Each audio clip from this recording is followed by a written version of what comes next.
A federal high court sitting in Abuja has ordered the governor of Edo State, Godwin Obaseki, to immediately, as soon as possible, do the needful.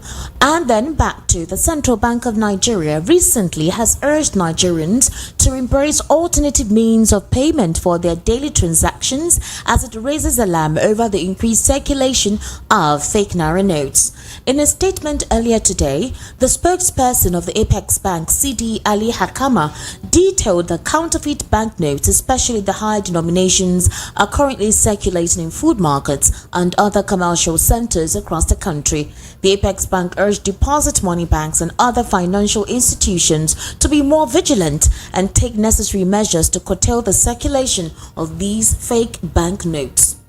Meanwhile, leaders of the All Progressives Congress and New Niger People's Party in Kano State have reiterated their dedication to maintaining peace before, during, and after the upcoming Supreme Court verdict and the governorship election dispute. These political parties had previously signed a peace accord before the State Joint Security Committee and the Kano State Police Command. They reconvened today with security heads to review and renew this commitment. The New Niger People's Party chairman in Kano, Hashim Suleiman Dunguruwa, speaking at the meeting, said, and I quote, "We all agreed that we are not a party to any violence, protest, or anything that will bring havoc to our dear state. We don't take pride in violence. On our part, we will do everything possible to ensure that our dear state remains in peace." End quote. Meanwhile, the Social Democratic Party has denied involvement in forming a coalition against the administration of President Bola Ahmed Tinubu. Speaking today, the SDP National Publicity Secretary, Mr. Alpha Mohammed, dismissed the suggestion, calling it unpatriotic and undemocratic. Mr. Mohammed acknowledged the existence of a substantial conspiracy targeting the president, allegedly involving influential opposition figures and private entities. He described the aim of the conspiracy as establishing a formidable coalition to turn public opinion against the government and potentially lead to its removal. However, Mr. Mohammed said the mainstream SDP is not part of this conspiracy and is currently focused on its internal legal struggles against an illegitimate faction recognized by the Independent National Electoral Commission. Elsewhere, the Federal High Court sitting in Abuja has ordered the governor of Edo State, Godwin Obaseki, to appear before it and give the reason for refusing to swear in 8 judges designate of the Edo State High Court who were recommended for the appointment as Honorable High Court judges by the National Judicial Council since June 2023. The court presided by Honorable Justice Ijeoma Egwuatu after hearing the application and submission of counsel for the plaintiff applicant Defanon Akpamudere Esquire of Idahagbo & Co. gave a bench ruling on the motion ex parte. The court subsequent January 2024, all the defendants, respondents have been served the court-enrolled order. Under the Federal High Court rules, the governor and other defendants have 3 days to comply with the order to show cause by filing their court processes as respondents in the other of the courts. Meanwhile, throughout the recent disclosure made by former president of Nigeria, the roadway was thought to be among the riskiest and most dangerous for travelers due to frequent kidnappings and killings. Now you may discover, according to Asari Dokubo, a leader of the Niger Delta insurgents, Muhammadu Buhari's previous administration hired him to guard the Abuja-Kaduna route. Also, he said that throughout Buhari's 2 tenure as president of Nigeria, the roadway was thought to be one of the most dangerous. But in the twilight of the immediate past government, reports of violence crashed significantly. When he paid a visit to President Bola Tinubu at Aso Rock last month, Asari Dokubo had claimed, and I quote, that his footmen and combatants were responsible for the axis stability. However, in a recently released video, Dokubo boasted that his intervention was what restored peace and tranquility to the highway. He stated that while he was not in good terms with Buhari for most of his government, the ex-president recognized the potential in him and assigned him a critical duty. He was quoted by saying, "If the Buhari-led government can engage me to bring safety for the people on the Abuja-Kaduna road, it should be commended. Do you know how many lives were saved? Do you know how many people were brought out from depression and trauma? Have you ever spoken to people who have been kidnapped? We did not employ ourselves. The government saw the potential in us, and knowing that we can deliver, they engaged us. That the Buhari government engaged me shows that they know who I am. I was not a friend of Buhari. For 7 years, I was anti-Buhari. Buhari, with all that, saw the capacity in me that I am capable, and the government came." End quote. Meanwhile, attempts to reach Garba Shehu, Buhari's spokesperson, for comments were unsuccessful when this report was compiled. Now, to talk about this particular situation and other stories as I read out in the world news earlier, I have here in the studio Mr. Elvis Elimehele, who is a political and social affairs commentator, also an enthusiast. Mr. Elvis Elimehele, good evening and welcome to the world news at 6 right here on VOP 90.3 FM. Good evening, Esther. Good evening, our listeners. Is it surprising for what Asari Dokubo is saying? Because from what I can hear, read from this interpretation, recently, Nigerians have been complaining about the security risk being posed along some axes in Abuja. In fact, a famous musician said God saved him recently from being kidnapped. Other persons have also given, expressions that they were almost kidnapped and somehow something miraculous happened. You can imagine that the capital city, right, is meant to be the powerhouse of the nation where the president resides, has become an area porous with insecurity, and it almost feels like they do it brazenly in broad daylight. Now, if the capital city of the nation is this porous to security, what should the hope of the common man be? That's one. Two, do you think Asari Dokubo has implicated himself with the comment he just made as regards the security situation being experienced in Abuja? Well, Asari Dokubo, first of all, let's start from, is trying to advertise himself and market his product. This guy runs what we call this part of the world mercenaries. Okay. So, and he told us sometimes that he was the one that stabilized the Lagos Abuja Kaduna route. Can you project louder? He was the one that stabilized that route as because of the insecurity. You know, that road was so volatile some time ago, yes. And when he came, we didn't even know until he made mention of it that Buhari invited him and he deployed his boys, and that route now, people could drive at night and even daytime before now. So I'm of the opinion that if there is anything that will keep Nigeria safe, this government must employ it, because there is nothing as harrowing as when you hear that a loved one is kidnapped, and even you that cannot even adequately pay your bills, you are being asked to go and start looking for 10 million, 20 million, and all that. You remember what that means. So if he's coming out to tell Nigerians that his boys are the one that made that route safe, look at the attack on the train, Kaduna Abuja train. The number of people that died. And even over 5, 6, 3 months, the railway was shut down. And you know what that means? Losing people, losing resources, and these are facilities that are even built on with loans from the Chinese government. So for this government to foster such, I think if there is any way that that contract could be amended and renewed for him to continue, they should continue, because Nigerians will always tell you that whatever it costs. But he was recently boasting when this administration commenced. He went to the Aso Villa. He addressed the press from the Aso Villa. He told the press that he was behind the president. Yeah, he said he the was president supporting the president. He even told the press, I recall, he made some ethnic divisive statements that literally made it seem he called a particular ethnic group slaves, originally slaves. He made a lot of derogatory comments in support of this administration. We saw him blatantly display men in supposed uniforms, with arms, declaring a support. It was almost like having non-state actors in a state. And you're making it seem like we do not have capable military sources. We do not have a capable military structure to help fight our security. You can't have the military arm of government being designated amount of money in the budget serious billions of naira designated to the military to curtail and fight banditry and terrorism. And you are saying that it's almost like he's a mercenary. You're asking that the government should employ you as a private mercenary to provide security along the Abuja highway. So what is going on? Is this a tourism merchandise process? How are you advertising yourself? You're literally telling people that the military is inadequate to protect the citizens, and the seat of power where the president resides, there is no one that can take control of the security of that state. I need you to help me understand how what he's saying here makes any sense. Esther, there are monumental failures from all angles. We are just hearing this.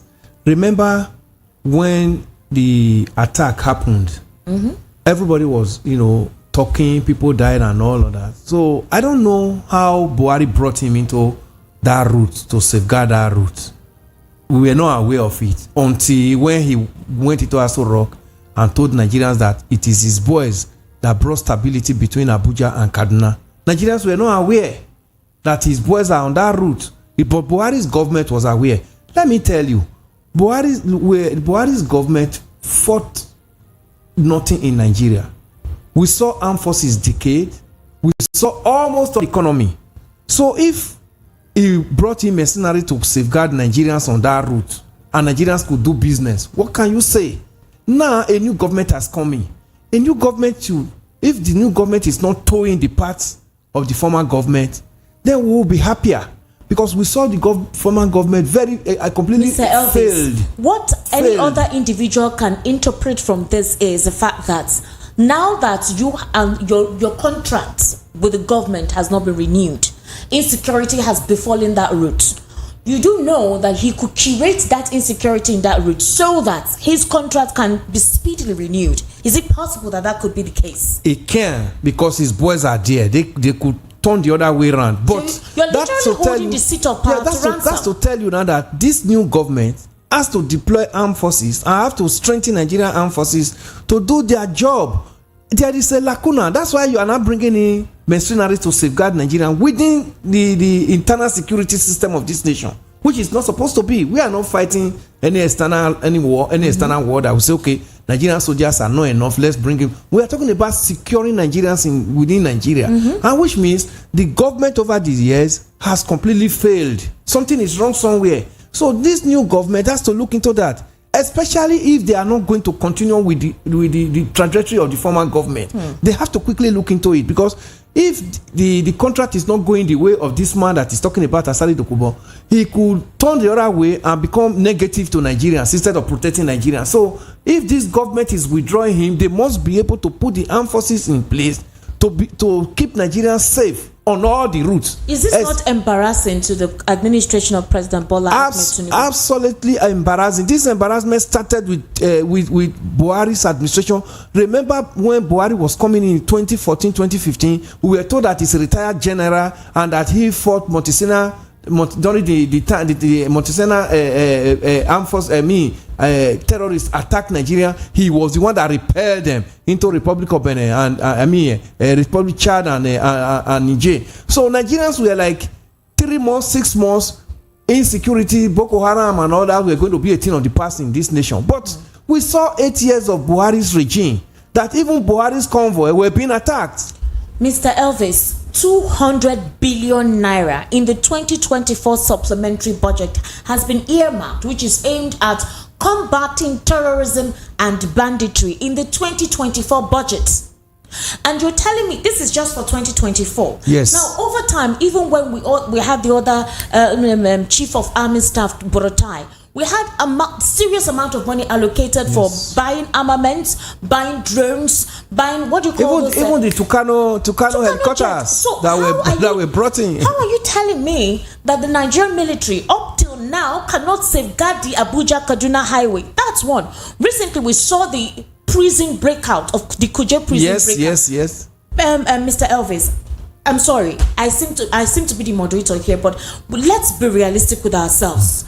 It is so obvious and apparent that these are internal machinations within the cabinet of the presidency, literally destabilizing the polity to collect more money, because I do not understand how 200 billion naira allocated for the military to buy all that is required to safeguard the nation, and you have an Asari Dokubo telling us that his small militants are the ones that can provide that safe passageway for Nigerians plying that particular route. Please tell me how. Esther, we've heard this in the papers. 200 billion. Is it really on ground for this, for the mission that money is meant to spend for? You will agree with me that sometimes Nigerian, there was one of the theater commandants of the ECOMO, the terrorists in northeast. He told Nigerians that he has no ammunition to fight the insurgents. It is not as if they are more than the Nigerian armed forces, but there was no ammunition on ground. They court-martialed him and demoted him. I've forgotten the name of the general now. Something Adeni. Yes, you understand? Because there are people who are sitting on these billions you are hearing, Esther. It has become a mechanized thing. People are trading with the Nigeria security system. You and I, the security of you and people are trading with it. So you hear this amount of money in the papers, but it is in the hands of few. The boys who are in this theater of war, the Nigeria military boys that are there. Have you not heard of them complaining that they are not even well fed on daily basis? Have you not heard that the allowances that are meant for them, people in theater of war, are not paid as at when due? Who is investigating all these ones? So they know that within themselves they fail. That's why they are not bringing in external body like the mercenaries to come and do their job for them, because whatever contract that goes to them, they know how much is coming back to them. Added to the 200 billion naira allocated for the military, another possibly 200 billion naira could be given to the mercenaries to provide extra support. We hear all this. And monies will be splitted amongst themselves. And this money is at the detriment of you and I are being shared. But nobody is investigating. So what we should be telling this new government that just came into power now is that we don't want to follow the trajectory that never safeguard Nigerians. If you are releasing money, follow it up and begin to explain to Nigerians that we have released this and it is meant for this. That is why we are here, Esther, in the media, to help them to propagate those positive things that Nigerians want to hear. We've released 200 billions. Okay, this is what we want it to be. Remember when they were going to buy Tucano jet? We were told that $1 billion or something like that was raised overnight to purchase those overnight. They took it to the house. In fact, there was nothing like legislative sitting on it. Buhari just pulled it and said this thing must be done. At the end of the day, those Tucano jets are in Nigeria today. It has not done anything. So I was listening to one of the retired armed forces guy that they were saying it is just like one of the armament that need to be used. That is just one. That Nigeria should not rely that when Tucano jet came in, he was going to do all the job. We just saw what happened now. Drones killed 100 something Nigerians. If they can even sit and release drones to kill 170 Nigerians, why don't they also, come out with strategies to make sure that almost all these routes that are impassable have such technology that you can sit down somewhere and be able to view what is happening somewhere. They view that and they say, okay, this must be like terrorists. Then they release a drone with bombs. Why don't you do such?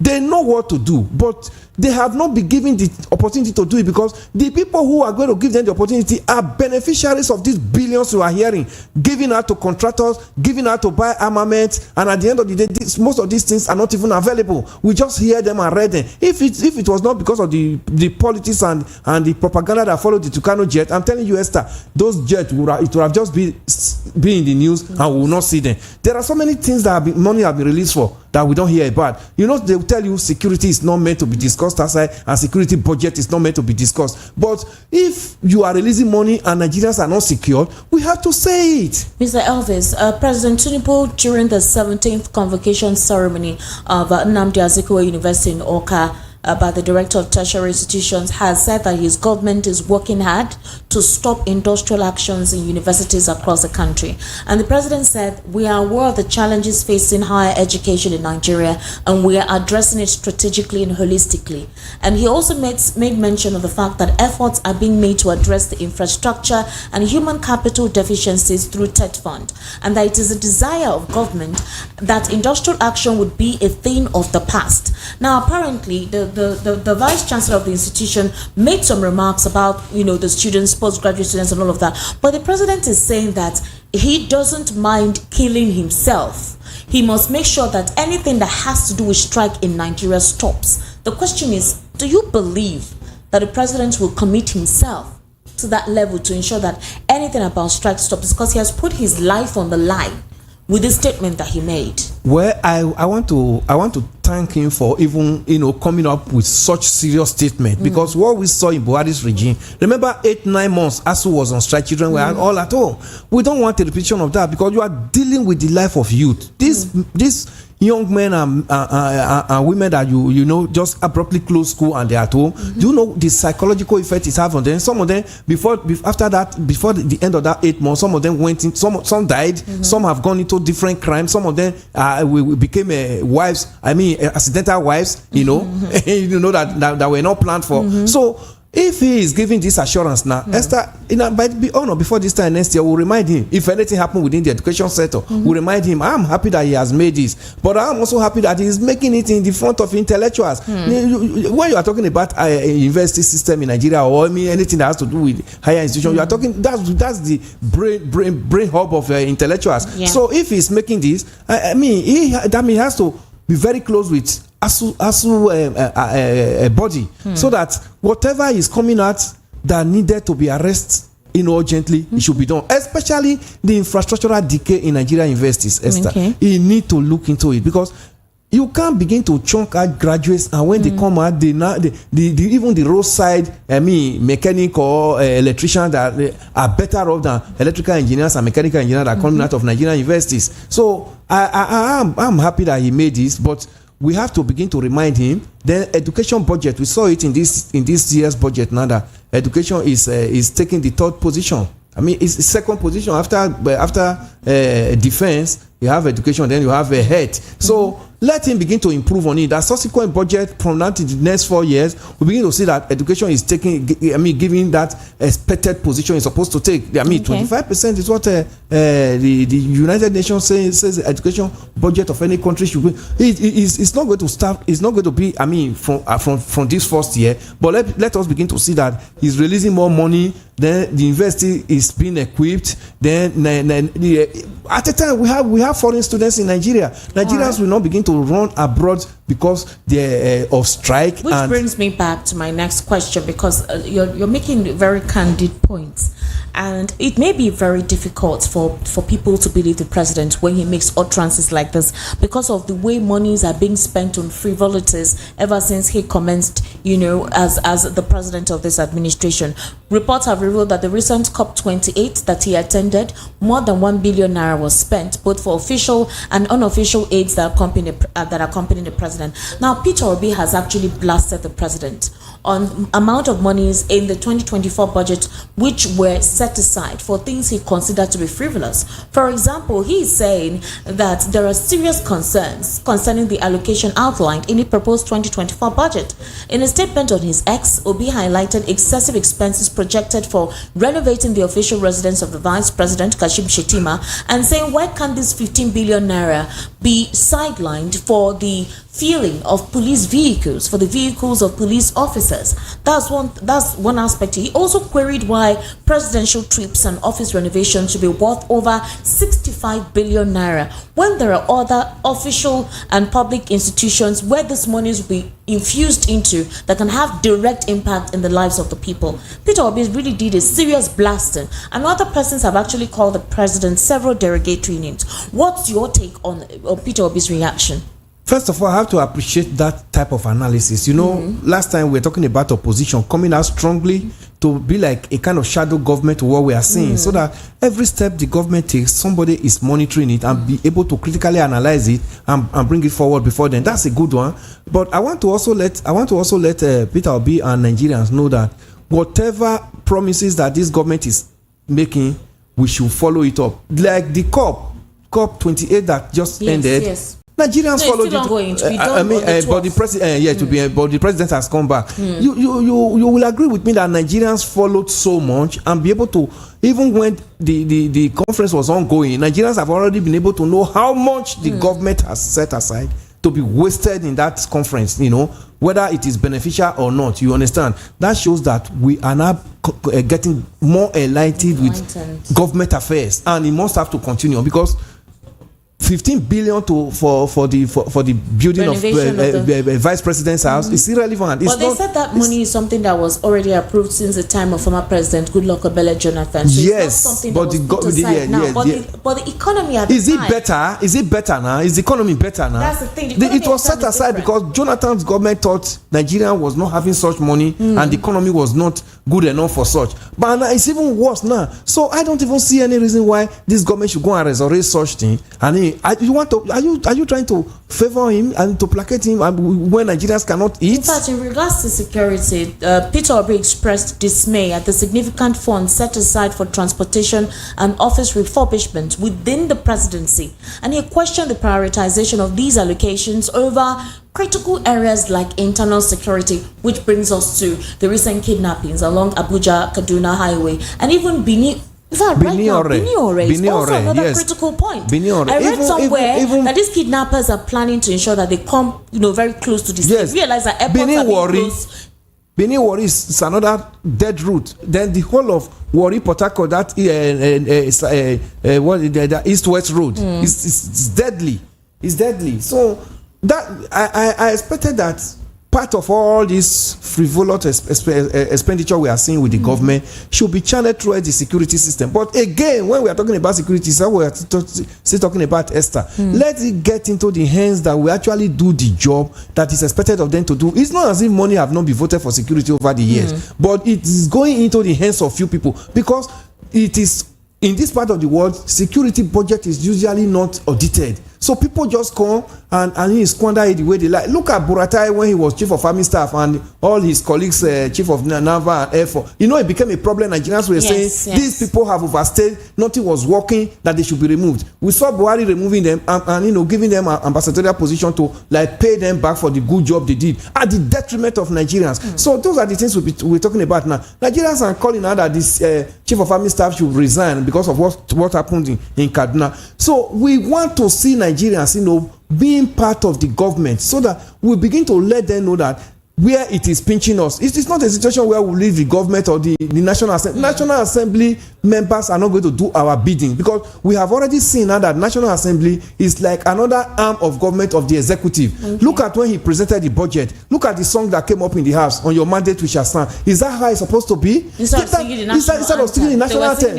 Yes. So nobody should rely on National Assembly that will have representative in National Assembly to do your bidding and my bidding. You are allocating about 200 million naira to feed animals. Yes.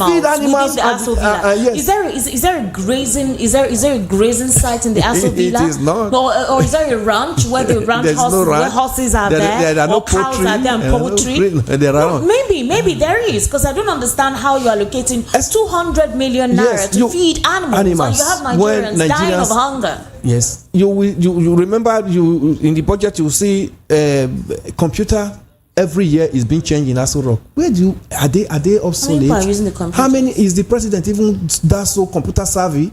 Who are the people using it that every year you keep changing computers? So this money is budgeted. The ones that are there remain. People just siphon. Remember when the issue of Aso Rock Clinic came up? Yes. That there isn't even ordinary paracetamol is not even in Aso Rock Clinic. It's not as if this money are not budgeted. The money are in the hands of those who are like Kaba heading them down. So that's the reason why we are saying, if it is released, it should be followed up. I like opposition parties should come up stronger to be able to follow critically what the government is doing, so that Nigerians will hear what is going on within the executive arm of government in this nation. Mr. Elvis, I do hope that you'll be here on Sunday, because we want to, this aspect of the opposition, there's already a rowdy situation about it. I would like us to speak extensively on that. The president's reaction to a lot of things, Nigerians' activism towards this administration, and a lot of policies on ground, and the effect of most of these policies being implemented by the federal government. I do hope we'll be able to dissect all of that on the political spotlight on Sunday right here. Okay, and thank you, Mr. Elvis, for coming for the World News at 6. I sincerely do appreciate you. To wrap up the World News at 6, here again are the top stories. CBN raises alarm over increased circulation of fake Naira notes, tells Nigerians to embrace alternative means of payment. Supreme Court judgment, NNPP APC signed fresh peace accord in Kano, SDP speaks on involvement in coalition against President Tinubu and federal government, or rather Federal High Court, summons Obaseki over refusal to swear in 8 judges since June 2023. That's a wrap on the world news at 6. My name is Esther Mwachiku. Good evening and thank you for listening.